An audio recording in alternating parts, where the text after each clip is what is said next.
La poésie, c'est la nécessité de la contingence. Je m'explique. Je me suis souvent posé la question, un peu de la vision que j'avais de la poésie et de l'intérêt que j'y trouvais. Est-ce que c'était quelque chose que je prends en fait réellement au sérieux? Parce que la poésie, on pourrait peut-être se partir du mot poète en fait. Le mot poète, c'est un des mots les plus, à la fois les plus beaux et les plus agaçants. C'est-à-dire que oui, c'est très glorifiant, gratifiant. C'est très joli de dire voilà, je suis un poète, j'écris de la poésie. Mais derrière, il y a quand même quelque chose qui se prend un petit peu trop au sérieux. Une sorte d'héritage du poète inspiré, du poète prophète, auquel personnellement j'ai un peu du mal à croire. C'est un peu pareil avec la poésie. La poésie, j'adore ça. Je trouve ça hyper important, hyper intéressant. Justement, hyper important, est-ce que c'est vraiment ça la question? Enfin, en tout cas, est-ce que c'est vraiment ça que je dirais? Pour moi, je pense que la poésie, comme je disais en introduction, c'est ce qui représente un petit peu la nécessité de la contingence. Donc, je redéfinis un petit peu les termes. Nécessité, en philosophie, c'est ce qui ne peut pas ne pas être. Donc, ce qui est essentiel à quelque chose. Et la contingence, c'est ce qui pourrait ne pas être. Donc, ce qui est accessoire, dont on pourrait se passer, on pourrait presque même dire ce qui est ornemental. Dans ma façon d'écrire, l'utilisation des contraintes, elle est principalement ornementale. Il y a un but qui est parfois un petit peu presque un petit peu spirituel, mais disons que ça vient vraiment par la suite.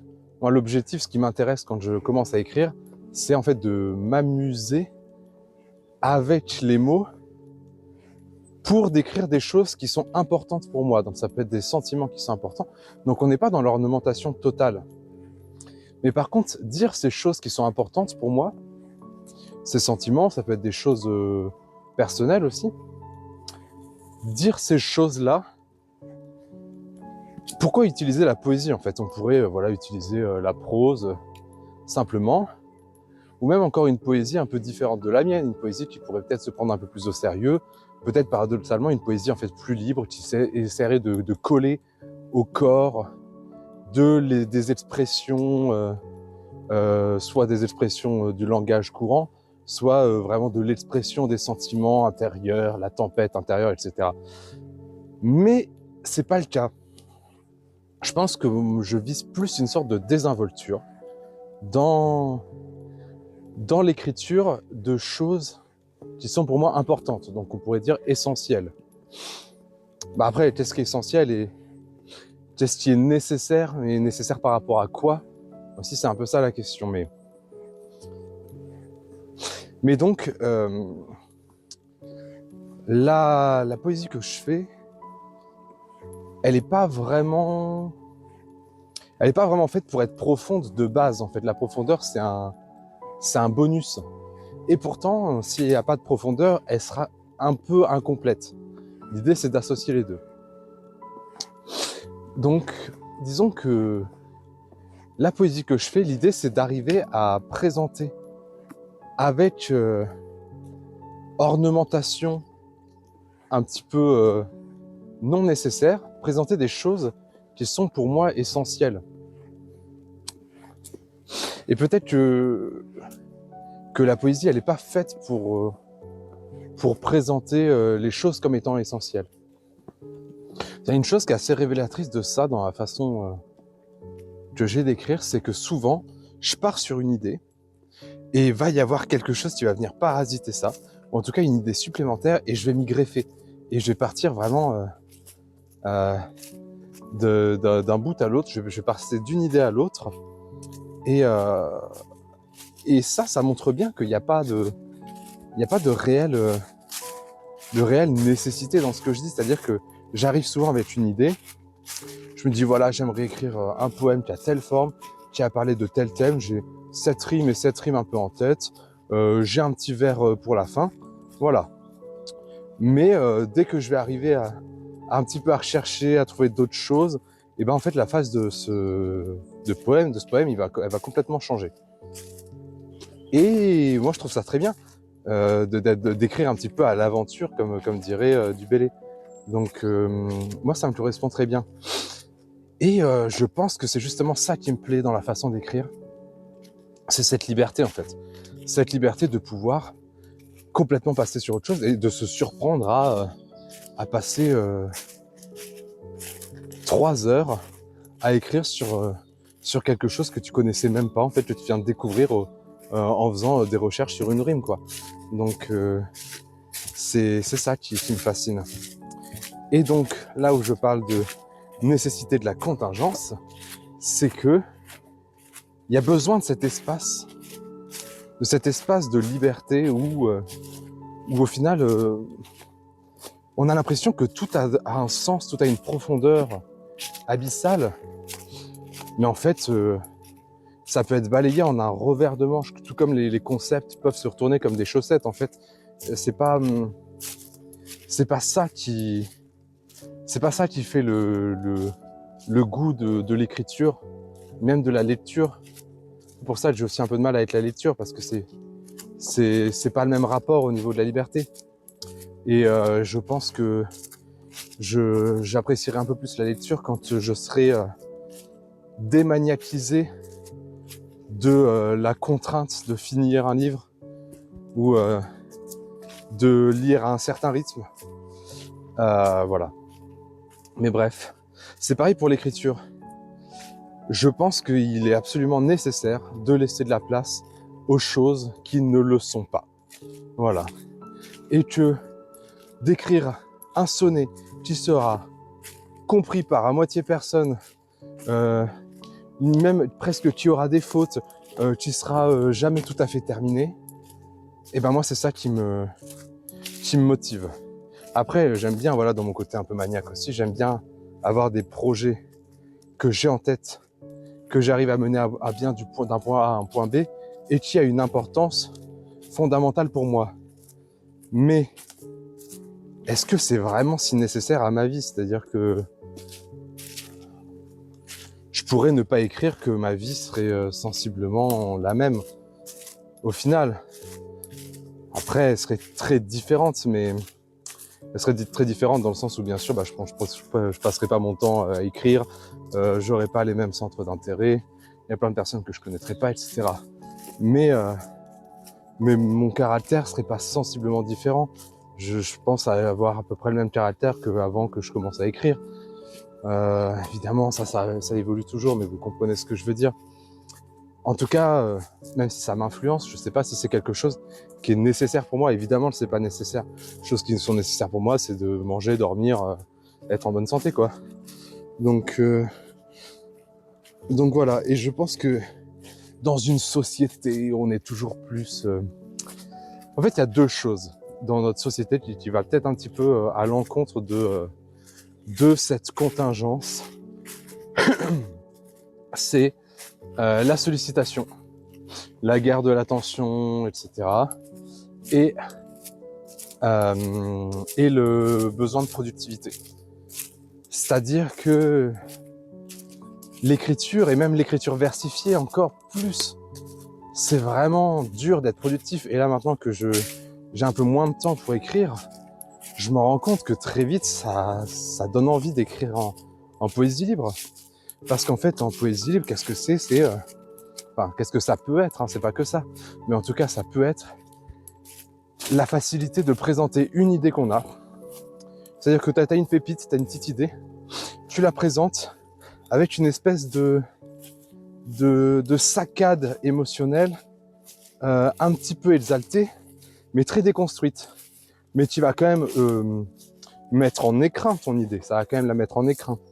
Mais va pas y avoir tout le travail visible et perceptible d'un d'un travail versifié ou en tout cas à contrainte.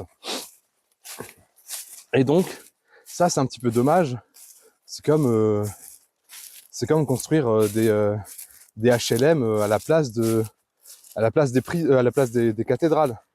Voilà, construire des HLM à la place des cathédrales, c'est privilégier le nécessaire sur le contingent, sur l'ornementation.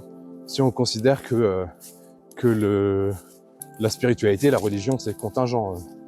Mais et ben c'est un peu pareil avec la poésie et la façon d'écrire. Moi, je pense que je suis très vain, finalement. Ça me dérange pas. Enfin, pas plus que ça, forcément, c'est un peu frustrant, mais ça me dérange pas plus que ça de perdre du temps sur des projets stériles. Voilà, sur des projets qui vont faire plaisir qu'à moi et qui seront pas forcément compris et qui seront très probablement jamais publiés. Et il faut que j'arrive à naviguer entre les deux. Il faut que je fasse aussi des choses qui puissent apporter, on va dire, à ma carrière en écriture. Mais c'est pas ça qui me fait plaisir. Ce qui me fait plaisir, c'est de faire exactement ce dont j'ai envie. Et le rôle qu'a l'écriture dans ma vie, c'est exclusivement ça en fait. C'est m'amuser, me surprendre et être content de faire des choses meilleures que ce que j'aurais pu croire, ou en tout cas de faire des choses auxquelles je ne me serais même pas moi-même attendu en fait. De me laisser surprendre moi-même. Et une surprise de l'extérieur, pas une surprise de l'intérieur, parce que même on est toujours surpris, en fait, on est toujours surpris, on fait que découvrir sans cesse. Mais la découverte, ou en tout cas non, la découverte elle vient presque toujours de l'intérieur d'une façon ou d'une autre, parce que même si c'est une découverte extérieure, parce qu'on fait une recherche, ben, il y a notre volonté de faire la recherche. Donc ça vient toujours un peu de l'intérieur.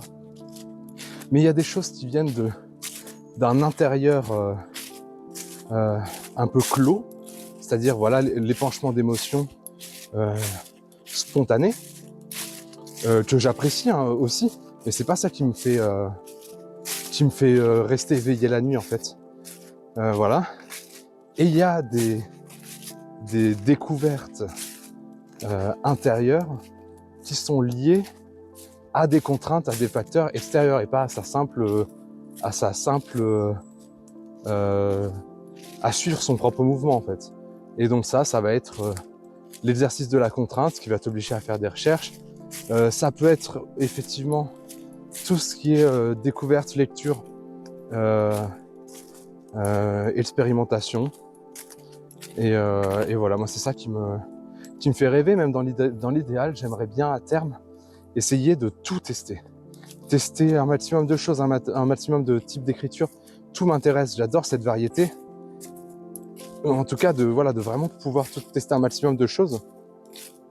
Et ça va avec cette volonté de contingence, parce qu'en fait, c'est le fameux être moyen en tout. Ça sera jamais aussi bien qu'être excellent en une seule chose. Mais moi, je m'en fiche un peu d'être excellent en une seule chose, ou même peut-être, j'y crois même pas en être vraiment capable. Mais par contre, j'ai envie voilà, moi, j'aime beaucoup le côté encyclopédique, quitte à être pas spécialiste de tout, et pas avoir écrit en vers toute sa vie, et pas avoir écrit en prose toute sa vie, mais j'ai envie de faire un roman. J'ai envie de tout découvrir. Et en fait, je sais pas si c'est vraiment important qu'il y ait un sens au-delà de ça. Parce que déjà, en fait, un sens assez profond pour que je puisse en parler à peu près un quart d'heure. Donc voilà, bon. C'était encore une fois un peu confus, mais c'est des réflexions quand même. Plusieurs fois, je me suis dit, mais c'est quand même bizarre ta façon d'écrire. Ça se voit que t'en as rien à foutre, en fait. Des fois, je me dis quand même, je fais des trucs qui sont tellement, alors, abscons, mais en même temps, moi, je les trouve pas abscons, parce que, pour le coup, il y a un sens. C'est pas comme des choses qui sont volontairement obscures pour créer une espèce de questionnement infini, parce que c'est un questionnement sans réponse, comme ces poèmes japonais, j'ai oublié comment ça s'appelle. Mais enfin, pas les haïkus bien sûr, mais il y a des sortes de pensées, de petites réflexions. Je crois que c'est plutôt des des petits apologues, en fait, qui n'ont pas de sens au Japon. Et en fait, l'objectif, c'est juste de réfléchir éternellement là-dessus. Parce que comme ça n'a pas de sens, c'est le puissant fond de la réflexion. Bref, bah, du coup, ce que je fais, c'est pas abscon parce qu'il y a un sens à tout. Mais par contre, c'est vachement hermétique. Et bah, je m'en fiche quand même. Je m'en fiche parce que, disons que j'écris les ouvrages que j'aimerais bien lire, mais j'aimerais bien lire, même pas en tant que lecteur, en tant que moi-même en fait. Donc, ça crée des livres faits sur mesure. Et je pense que le plaisir qui est perdu dans la foule des personnes qui pourront pas trop aimer ce que je fais, il va se retrouver dans celui qui tombera sur mes travaux, qui comprendra du moins la démarche et qui se dira mais c'est exactement ce que j'aurais voulu faire. Moi ça m'est déjà arrivé quelques fois, de rares fois, mais ça m'est arrivé une fois notamment avec Étienne Marcenac, un obscur poète qui vient du Cantal, au 19e siècle, qui a écrit des poèmes. Et ces poèmes-là, quand je les ai lus, instantanément, je me suis reconnu dedans. Enfin, dans l'écriture, bien sûr. Et le fait qu'il ne soit pas connu, que son œuvre, elle soit très, très inintéressante au final, enfin, pas du tout inintéressante, mais en tout cas, pas universitairement si intéressante que ça. Ça reste des poèmes, après tout est intéressant universitairement parlant, mais voilà quoi, ça reste des poèmes à propos de la terre du Cantal, et qui parlent d'amour, mais pas... on est un peu dans une sorte d'élégie champêtre, mais tu te demandes même si c'est pas autobiographique en fait. Enfin bref, ça m'a parlé énormément, et je remercie le ciel qu'il ait écrit des poèmes qui ne ressemblent pas au style particulier de l'époque, sans être très original ou très révolutionnaire. En fait, ces poèmes, ils avaient juste un peu cet aspect un peu long et très assez convenu en fait. Les vers se lisaient très très bien et étaient limpides en tout cas pour moi. Donc voilà, j'ai apprécié ça. Et lui, il n'a pas révolutionné l'art, mais et puis personne ne le connaît. Mais moi, j'ai adoré le découvrir. Donc peut-être qu'aussi le goût de la lecture en littérature, c'est aussi la contingence, enfin, de mon côté, et que ça me touche encore plus de découvrir des poètes qu'on présente pas comme étant des personnes révolutionnaires, comme étant des incontournables. Je préfère peut-être étudier ceux-là aux incontournables, parce qu'il y a toujours cet aspect implacable et assourdissant du nécessaire. Et du nécessaire par rapport à qui, par rapport à quoi, pourquoi. Un peu la question comment ça s'appelle ces artistes qui ont fait de l'art sans jamais avoir fait d'école ou sans jamais connaître les artistes bruts en fait. Eh bien, qu'est-ce qui fait qu'ils ne pourraient pas, même en toute ignorance des règles de l'art, être, peut-être même sans parler de révolutionnaire, du moins être au moins aussi intéressant que d'autres contemporains. Je sais pas vraiment. Bon bref, dépenser un petit peu dans tous les sens, mais voilà, j'ai dit ma chose.